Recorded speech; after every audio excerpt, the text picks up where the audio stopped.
Jai Hind दोस्तों. In this video, I'll explain colonialism, impact of colonialism. I'll also deal with post-colonial studies and the issues that the post-colonial studies involve. This involves means colonialism involves the domination and exploitation of the colonized countries' resources, labor, and markets. Colonial powers impose their own culture, economic system, and governance structures on the colonized territories or nations, and often at the expense of the indigenous population's rights and traditional ways of life. This long definition, we come across the issues that colonialism involves. It involves the domination, and it also involves exploitation of colonized countries' resources, natural resources and human resources. So they capture the markets so that they can sell their products in the colonized countries' markets. So colonial powers, the countries that colonize the territories, colonial powers, they impose their own culture. They impose economic systems, their systems, and even impose governance structures, and that too at the expense of the indigenous population's rights and traditional ways of life. So we get to understand how huge impacts the process of colonization makes on the lives of the people in colonized territories or colonized countries. When we think of colonialism, we often come across two ideas. One is colonialism and another is imperialism. And we need to know the difference between colonialism and imperialism.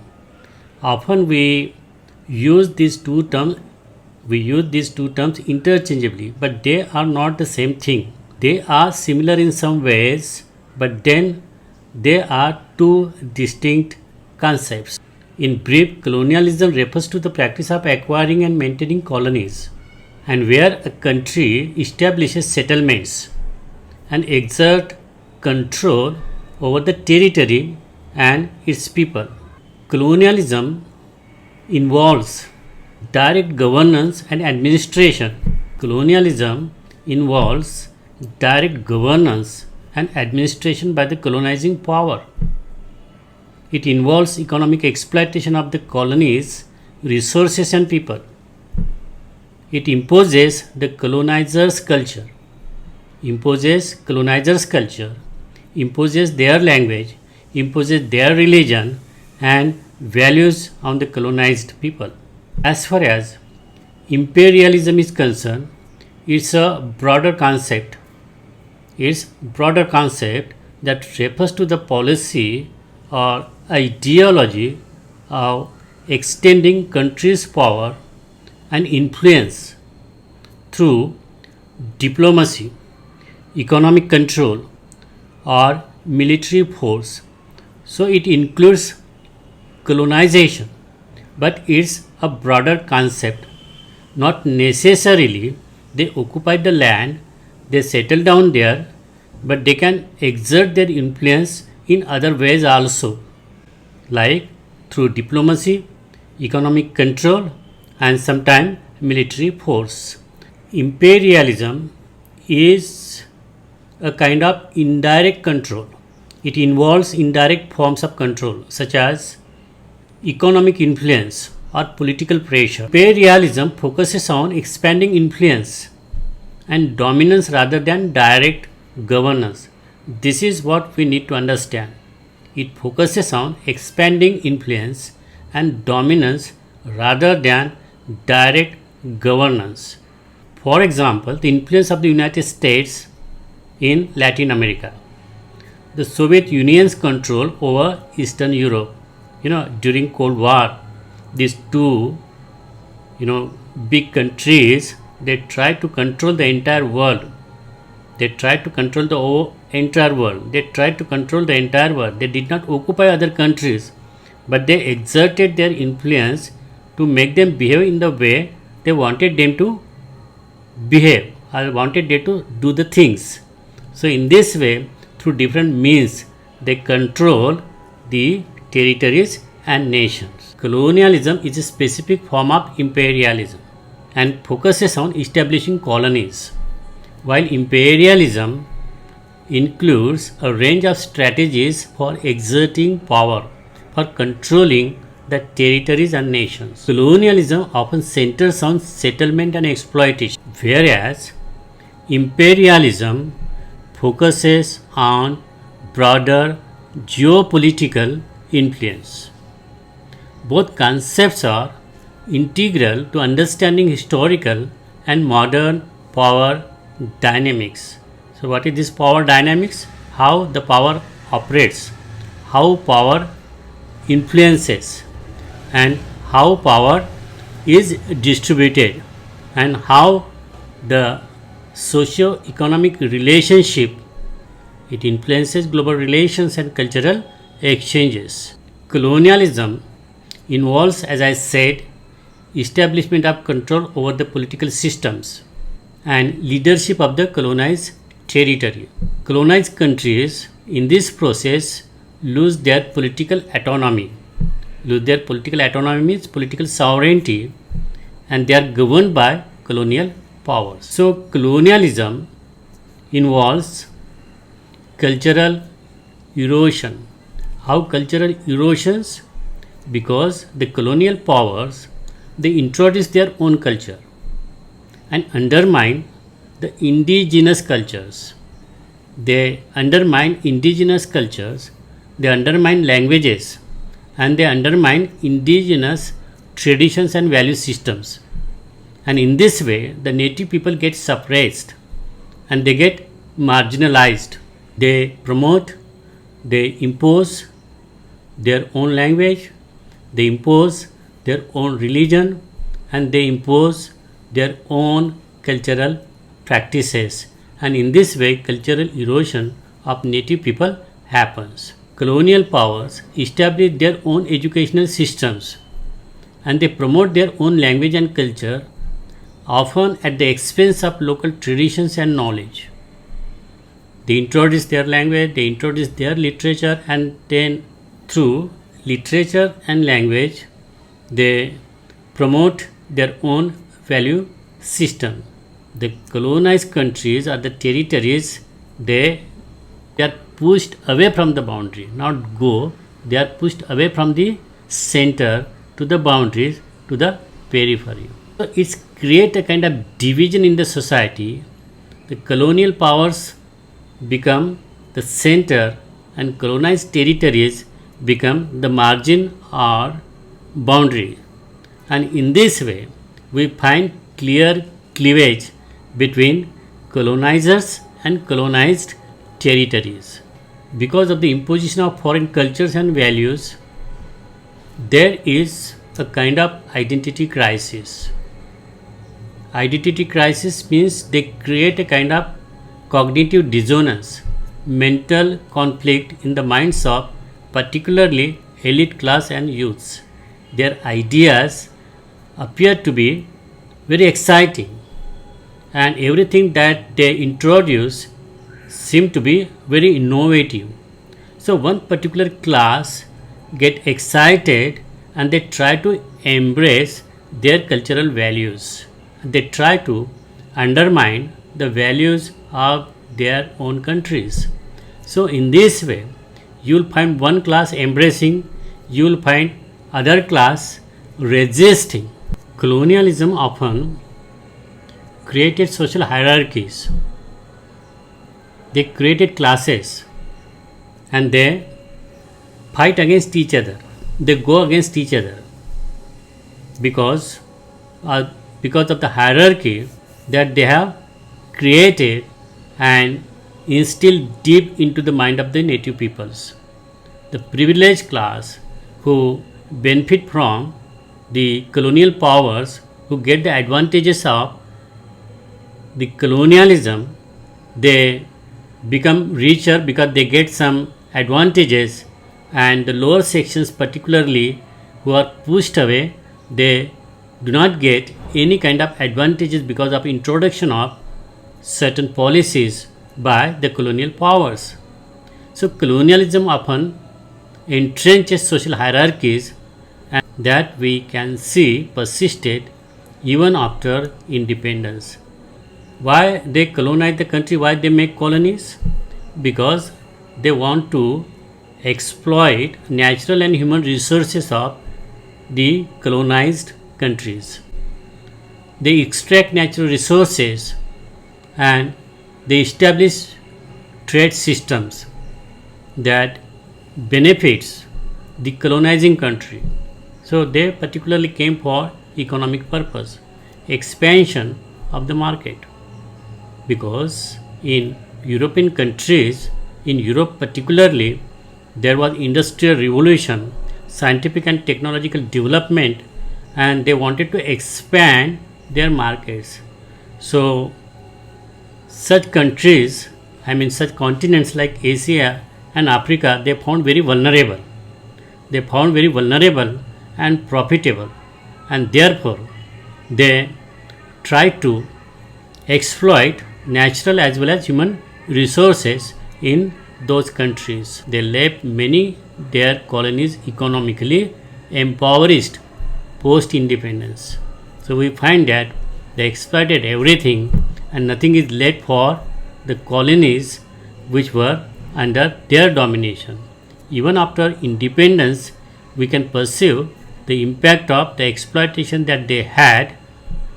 They had means the colonial powers had, and it took so many years for the countries like India to regain their economic strength. And then migration and settlement is closely related to colonialism.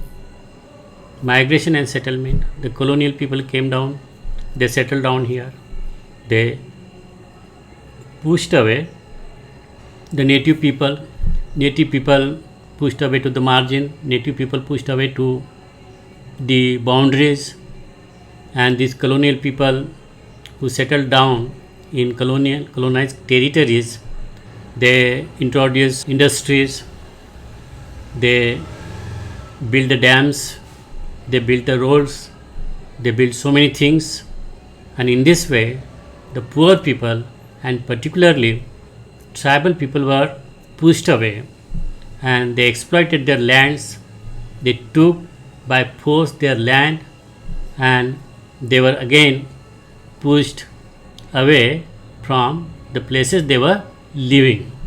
So in this way we find the lower classes also got exploited.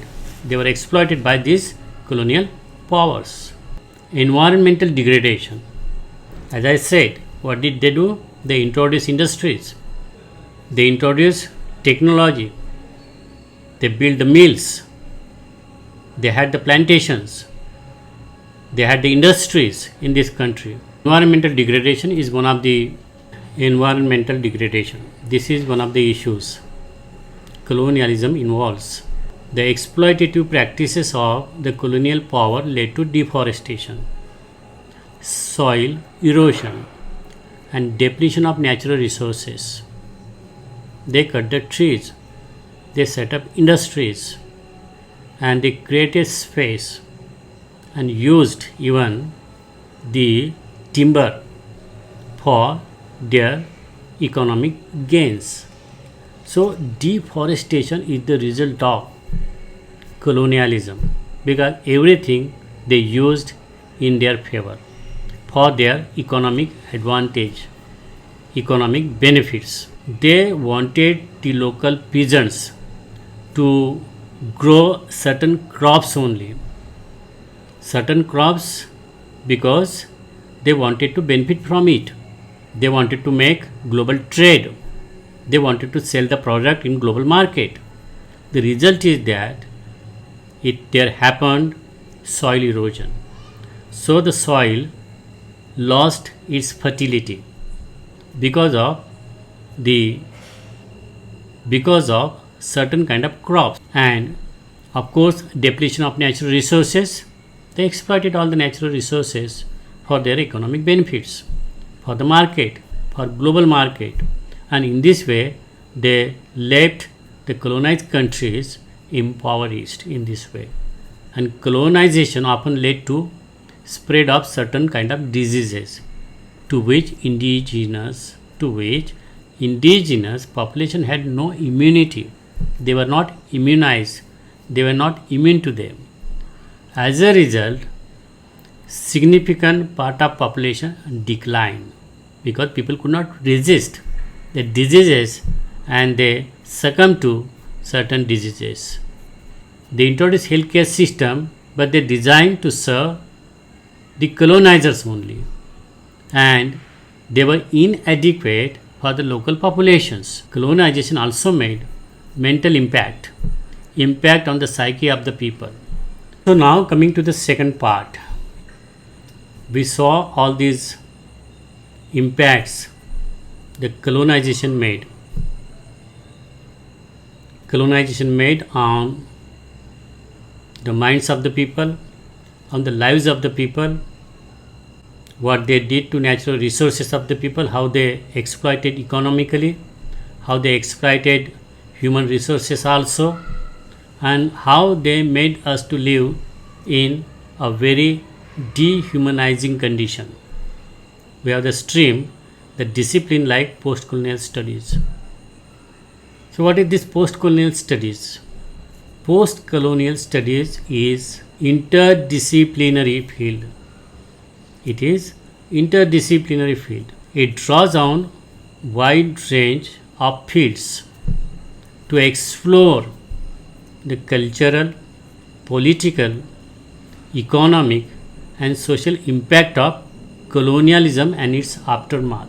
Postcolonial studies examines the global impact of European colonialism and imperialism. So postcolonial literature, postcolonial critics analyzes texts produced in countries that were colonized and try to examine and explore themes such as identity, resistance and representation. The native people, the writers, creative writers, they try to portray the impact of colonialism in literature, and the post-colonial critics, they try to analyze these texts in order to explore the impact that they made on the lives of the people, on the psyche of the people, and we find in their analysis the issues that they deal with, such as identity, resistance and representation. The writers, creative writers, as well as the post-colonial critics try to deal in their writings and analysis the impact of colonialism on the lives of the native indigenous people. Then we have theorists like Edward Said. Edward Said's Orientalism is the seminal book on post-colonial studies. So Edward Said in Orientalism tried to expose the colonial power created and circulated by the colonial powers. Post-colonial studies investigates the historical processes of colonization. This discipline is very important. Colonial and post-colonial history. It is related to history. Post-colonial studies related to history also. And it investigates the historical processes of colonization and decolonization. The impact on indigenous populations. Post-colonial. It has two things. Colonial and post. After colonialism, the period after colonialism, but at the same time it carries a kind of implied legacy of colonialism or colonization. So even after independence, we have not been able to get rid of colonial legacies. As I said, this is interdisciplinary field. It relates to history, it relates to politics, it relates to cultural studies. So, historiography examines how history has been written. You know, there were many Europeans who wrote history on India. There are many people, many diplomats, many writers, many historians, not only the British, the even German, French. Max Muller we know. So there are n number of historians, European historians, who wrote history, but they wrote history from their perspective. They did not write the real history.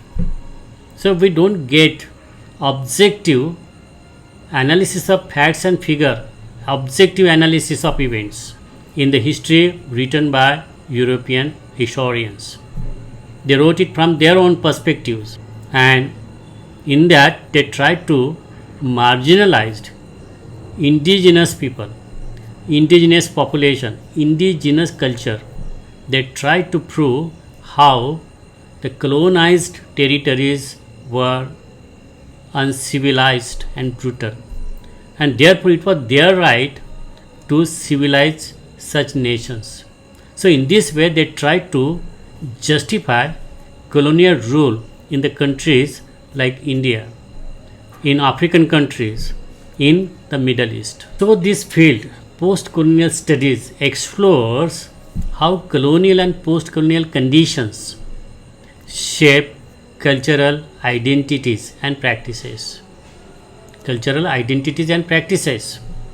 No culture is static. No identity even is static. But then the value system that they introduce language, literature, culture, values, religion, and it created a kind of confusion in the mind of the people. It created a kind of mental conflict in the mind of the people. They face identity crisis because we embrace certain ideas of the European powers. We thought that those were very exciting ideas, very innovative. They introduced science, technology, they introduced ideas like democracy and all. It doesn't mean that we didn't have democracy as such. These ideas we already had, but they presented in such a way that we thought it was their idea alone. We accepted. At the same time, we could not completely get rid of our values. Mix up two cultures or multiple cultures created a kind of conflict in the mind of the people that led to identity crisis. The ethnography that studies the social structures and cultural practice of post-colonial societies, and this studies highlights the impact of colonial rule. It analyzes how colonialism has contributed to contemporary social inequalities and class structures. This field is also related to political science. Which one? Post-colonial studies. We are speaking about post-colonial studies, how it is multidisciplinary.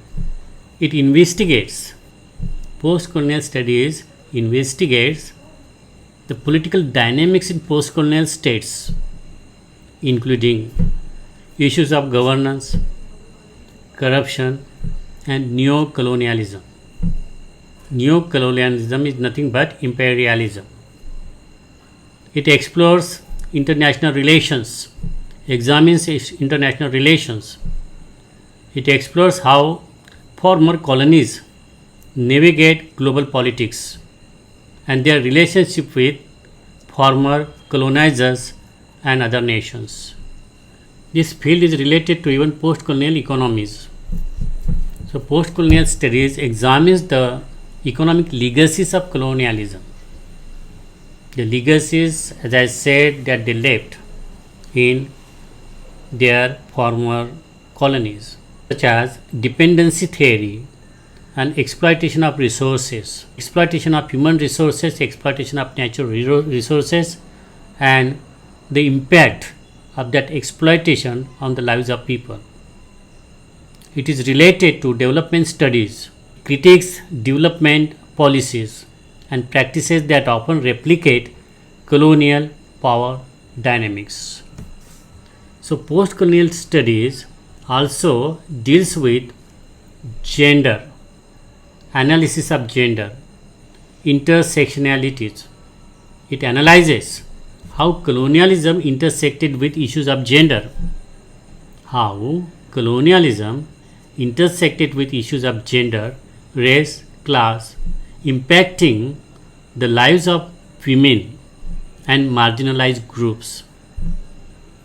The scholars like Gayatri Chakravarti Spivak critique both colonial and patriarchal structures.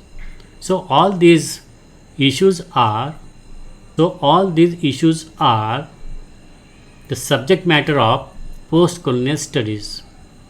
So post-colonial studies also deal with philosophy, post-colonial philosophy. It challenges Western philosophical traditions. Post-colonial study challenges Western philosophical traditions and seeks to investigate indigenous and non-Western perspectives. It also relates to ethics and justice. Post-colonial studies explores issues of moral responsibilities and justice. It is related to geography also. The post-colonial studies deal with colonial and post-colonial geographies. Studies the spatial dimension of colonialism. SPATIL, space. It is related to space, including the mapping and control of territories and the creation of borders. It also investigates environmental impact, how colonial exploitation of natural resources has impacted the environment and indigenous land practices. Post-colonial art analyzes visual representations and artistic expressions that reflect post-colonial themes and resist colonial aesthetics. They challenge colonial aesthetics through post-colonial art. Film and media studies examines how films and media portray post-colonial identities and histories. Post-colonial legal studies critiques the imposition of colonial legal systems and explores the development of post-colonial legal frameworks. By drawing on all these diverse disciplines, post-colonial studies offers a comprehensive and nuanced understanding of the lasting effects of colonialism. And the ongoing processes of decolonization. I am not sure whether decolonization will happen.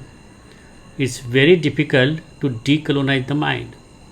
And in the global market today, every nation affects every other nation. So we are a kind of global village. People have come together, people have come closer than ever. Internet, media, this and that will not allow you to remain unaffected by the economic forces. Therefore, though people try to decolonize, but then how far they can decolonize, we are not very sure about it. This approach allows for a richer analysis of how colonial histories continue to shape contemporary societies and global relations. So Orientalism by Edward Said describes how Western literature and scholarship created distorted and patronizing image of the East, reinforcing colonial ideology. Say they do not really represent in their writings the real indigenous people, the colonized territories or countries. So they presented distorted images. Not only they presented, they wrote down, they circulated amongst other countries. So they created a kind of myth. They created stereotypes which were not real. That was not the real image of the colonized countries, colonized territories. They created a kind of false image. And Edward Said tried to expose the European writers, the European historians, European creative writers, and these what we say archaeologists, anthropologists who tried to understand, explore the colonized territory, and they wrote down about them and what they wrote down about them. Economic dependency. Colonial power structure colonies to extract resources and wealth, creating economies dependent on single cash crops or minerals.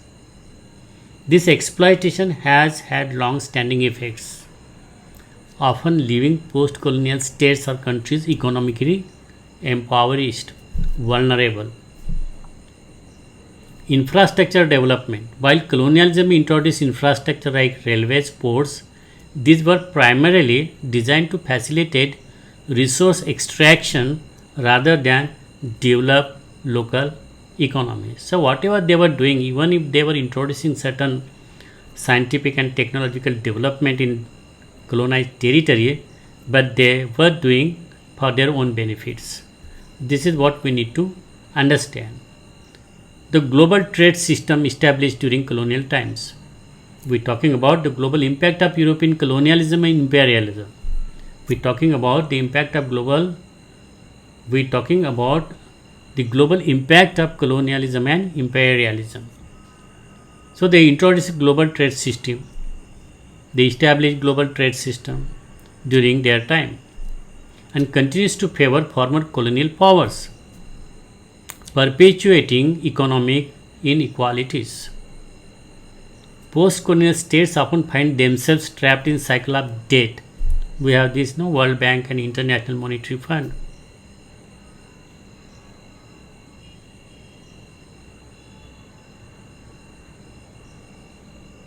So post-colonial states often find themselves trapped in cycle of debt and dependency on foreign aid, which can replicate colonial power dynamics. So this is a kind of imperialism, neo-colonialism. So forced migration and slavery. This is the global impact. Transatlantic slave trade forcibly moved millions of Atlantics to Americas, creating lasting demographic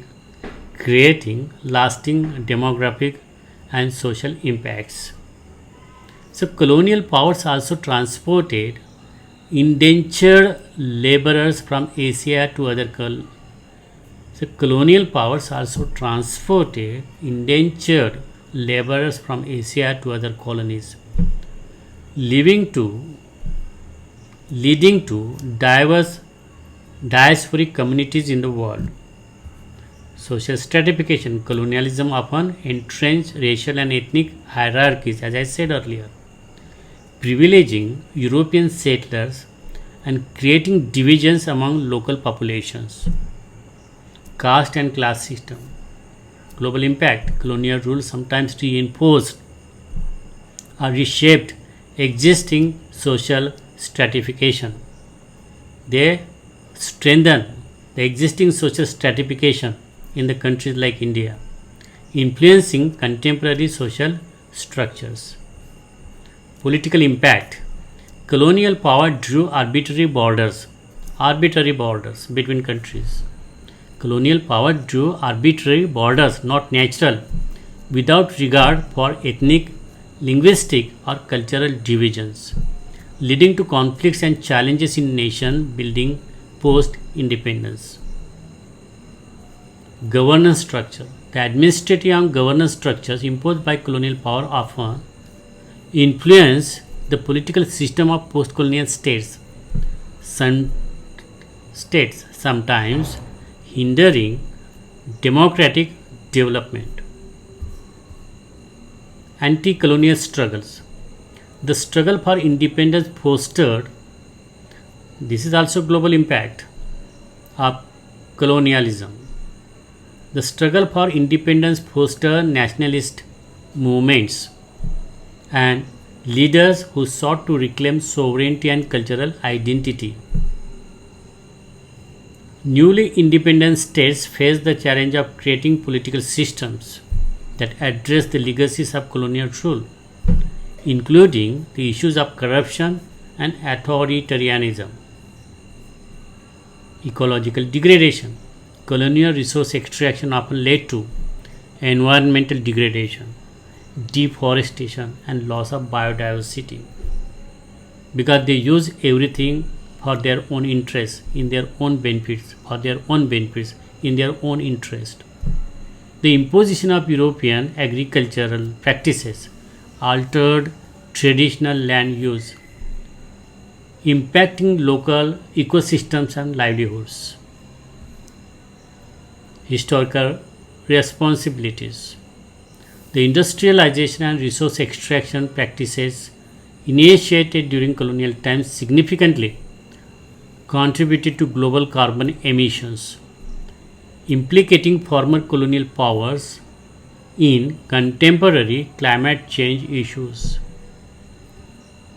Many post colonial states are particularly vulnerable to the impact of climate change, exacerbating, exacerbating, exacerbating existing social and economic challenges, intellectual and epistemological impact.